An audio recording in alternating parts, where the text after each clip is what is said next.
Bismillahirrahmanirrahim. Assalamualaikum warahmatullahi wabarakatuh. Nama saya Zalfa Saibatunisa. Saya akan melanjutkan pemaparan dari Santi. Nah, untuk pembelajaran yang ketiga yaitu pendidikan kebutuhan khusus. Apa sih yang disebut dengan pendidikan kebutuhan khusus? Nah, anak berkebutuhan khusus adalah anak yang mengalami keterbatasan atau keluarbiasaan baik fisik, mental, intelektual, sosial berpengaruh secara signifikan dalam proses pertumbuhan atau perkembangannya dibandingkan dengan anak-anak lain yang seusia dengannya. Nah, ABK ini memerlukan layanan pendidikan yang spesifik berbeda dengan anak-anak yang lain yang pada umumnya. Nah, ABK ini memiliki apa yang disebut dengan hambatan pembelajaran dan hambatan perkembangan atau yang disebut dengan barrier learning to in development. Nah, mereka juga memerlukan layanan pendidikan yang sesuai dengan hambatan belajar dan hambatan perkembangan yang dialami oleh masing-masing anak. Nah, seperti itu. Untuk selanjutnya, anak berkebutuhan khusus itu ada anak berkebutuhan khusus permanen. Yang pertama ada anak tunanetra. Anak tunanetra ini anak yang memiliki hambatan dalam penglihatan. Nah, anak tunanetra ini dapat diklasifikasikan menjadi dua. Yang pertama, ada yang buta total dan ada yang kurang awas. Nah, karena tunanetra itu memiliki keterbatasan pada indera pendengaran, maka pembelajarannya itu menggunakan indera pendengaran dan indera peraba. Nah, media yang harus digunakan itu yaitu gambar timbul, benda nyata atau media suara. Nah, untuk yang kedua yaitu ada tunarungu. Tunarungu itu anak yang memiliki hambatan dalam pendengaran. Nah, cara berkomunikasinya itu menggunakan bahasa isyarat.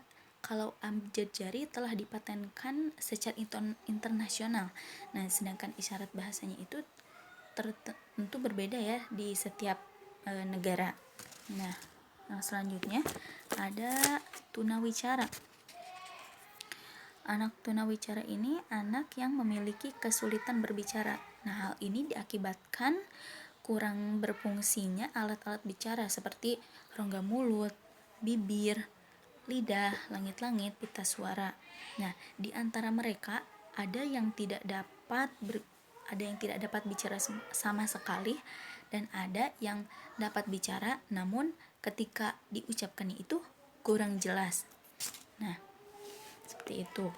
Dan untuk selanjutnya ada anak tunagrahita. Anak tunagrahita ini anak yang memiliki hambatan akademik.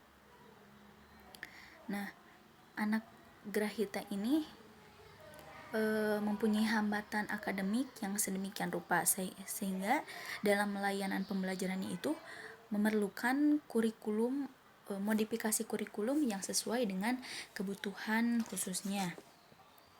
Yang kelima ada tunadaksa. Tunadaksa ini anak yang memiliki gangguan gerak. Tingkat gangguannya itu cukup ringan. Nah, sehingga memiliki keterbatasan dalam aktivitas fisik. Tetapi itu juga bisa diobati, bisa ditingkatkan melalui terapi. Selanjutnya ada tunalaras. Yang keenam ya. Anak tunalaras ini anak yang memiliki gangguan dalam pengendalian emosi dan perilaku. Nah, anak tunalaras ini anak yang mudah marah, yang sering merusak, nah, yang suka mencuri. Nah, itu termasuk anak tunalaras. Ya, jadi emosinya itu mudah terangsang. Seperti itu. Selanjutnya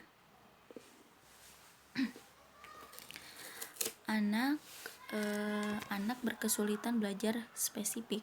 Di sini kan disebutkan anak yang memiliki hambatan dalam penglihatan. Nah, maaf, di sini bukan hambatan dalam penglihatan, melainkan anak yang memiliki gangguan pada satu atau lebih dalam kemampuan psikologi yang mencakup pemahaman dalam penggunaan bahasa, berbicara, dan menulis yang dapat mempengaruhi kemampuan berpikir, membaca, menghitung, berbicara.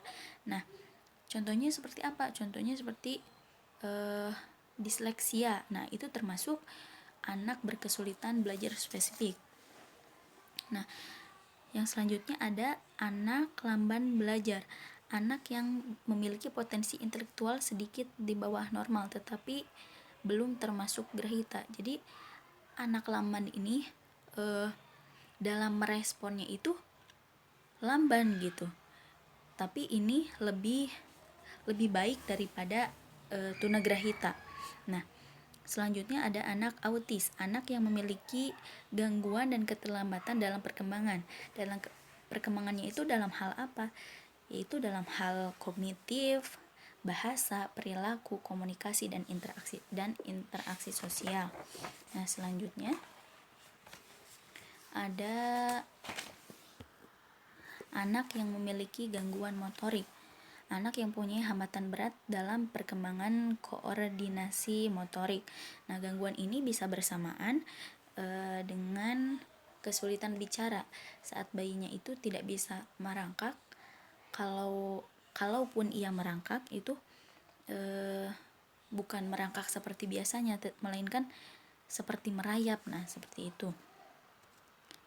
Selanjutnya ada anak yang menjadi korban penyalahgunaan narkoba, obat terlarang, dan zat adiktif. Nah, jadi kalau yang ini yang penyalahgunaan yang seperti minuman keras yang sering dilakukan atau lebih dari sekali atau dalam taraf percobaan, coba-coba gitu ya. Nah, selanjutnya ada anak tunaganda atau kelainan majemuk, anak yang memiliki 2 kelainan atau lebih. Nah, misalnya anak yang mempunyai kelainan misalkan hambatan penglihatan dan hambatan pendengaran. Nah, itu anak tunaganda. Jadi tidak satu hambatannya itu tidak satu gitu. Jadi kalau anak yang punya hambatan pendengaran atau bisa juga sama kecerdasan dan autis, nah itu termasuk anak tunaganda.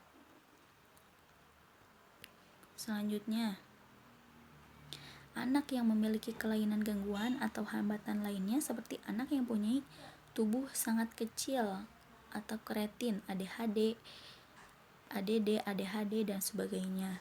Nah, ADHD itu singkatan dari Attention Deficit Hyperactivity Disorder. Nah, ADHD ini adalah gangguan perilaku yang khas dengan gejala yang sulit memperhatikan hiperaktif disertai dengan dorongan impulsivitas yang tinggi. Gangguan tak hanya ditemukan pada anak namun juga pada orang dewasa. Nah, kalau ADHD itu singkatan dari Attention Deficit Disorder yang artinya istilah yang digunakan anak dengan diagnosis ADHD dan identik dengan perilaku sulit memperhatikan. Nah, ADD merupakan suatu masalah dalam pemusatan perhatian, konsentrasi, dan ketekunan menjalankan tugas. Anak juga mungkin bersifat impulsif dan hiperaktif.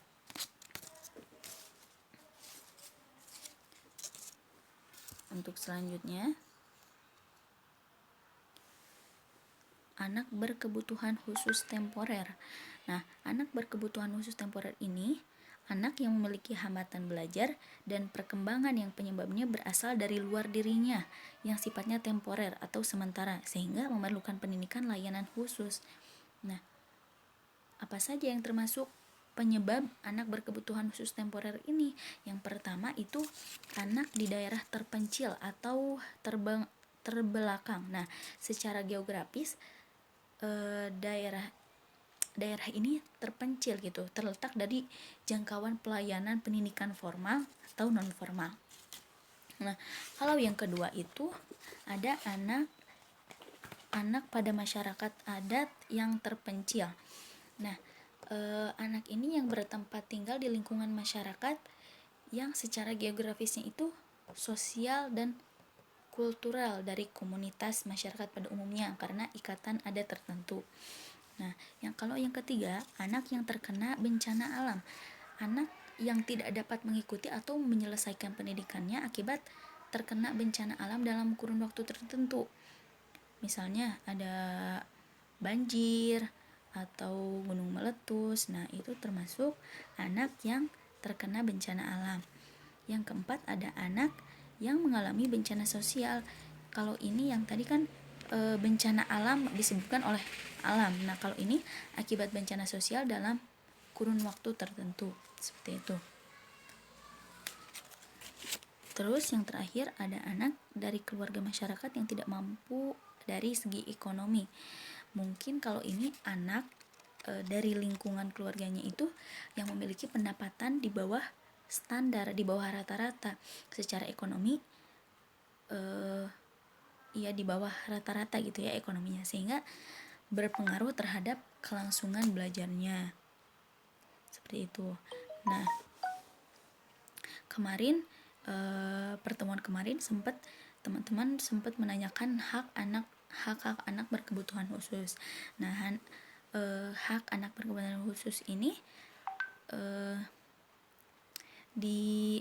dipaparkannya oleh kelompok kami. Nah, apa saja yang termasuk hak anak berkebutuhan khusus itu? Yang pertama, hak memperoleh perlakuan sesuai bakat, minat, kemampuan, dan kelainannya. Yang kedua, hak memperoleh pendidikan agama sesuai dengan agama yang dianutnya.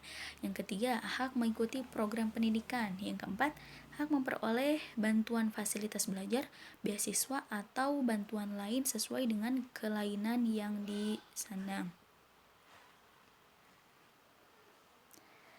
Nah, selain itu, ada juga hak untuk memperoleh penilaian hasil belajar, hak menyelesaikan program pendidikan hak menyelesaikan program pendidikan lebih awal dari waktu yang ditentukan. Dan yang terakhir, hak memperoleh layanan khusus sesuai dengan jenis kelainannya, seperti itu. Nah, selanjutnya ada kewajibannya juga. Kewajiban anak berkebutuhan khusus itu yaitu menjalankan ibadah sesuai dengan agama yang dianutnya, mengikuti proses pembelajaran dengan menjunjung tinggi nilai-nilai etika, norma, dan peraturan yang berlaku sesuai dengan kemampuannya.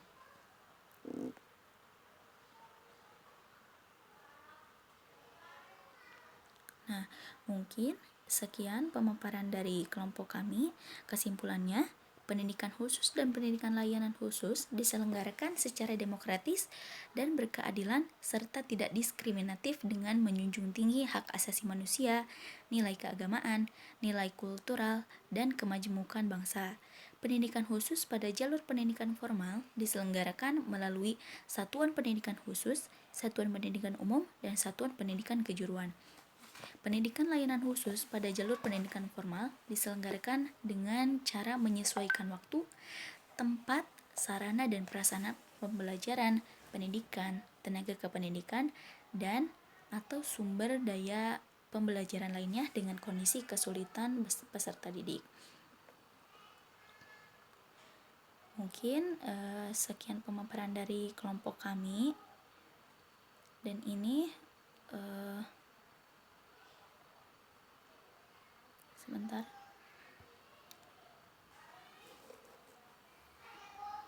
Dan ini ada referensi dari apa yang kami paparkan. Nah, ini mohon maaf atas segala kekurangannya. Terima kasih atas perhatiannya. Wassalamualaikum warahmatullahi wabarakatuh.